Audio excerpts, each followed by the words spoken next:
Yeah, we work with different architects all the time. If you've already hired somebody, that's great. If they're, most all those folks do a great job, and most architects want to interact with the builder.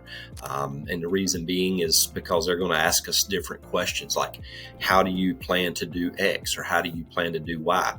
A great example would be trusses. Here at Harding Custom Homes, I try to avoid trusses if I can. I like to stick build everything. I just feel like you get a better product. But not to say that trusses are bad. We do use trusses, especially when we have to span a large area. It gives us the flexibility to make that span and carry those loads. But the architect works with also structural engineers a lot of times, and a lot of times they want feedback from us as the builder, so that they can understand. And a lot of times that's a three-way communication with the builder, the architect, and the structural engineer. So if you've already hired somebody to draw your plans, great. We're one step closer if you've already done that. And you don't have to use people that we use. I mean, we're very flexible. We have bunches of different architects that we've built their house plans that they've drawn.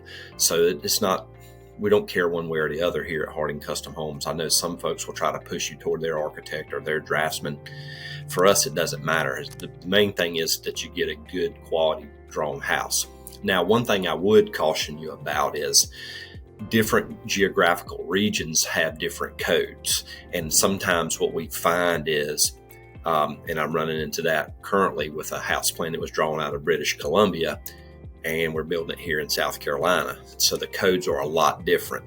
So I would recommend that you use a local architect if you're going to hire someone, just because they're a little bit more familiar with the codes in that geographical region. And that can change in the same county as far as code requirements. So, that's a big thing to think about when you do go to hire an architect, is make sure that they're code savvy for your area. Footings are going to be totally different in Florida than they're going to be in South Carolina. As far as wind loads, same thing.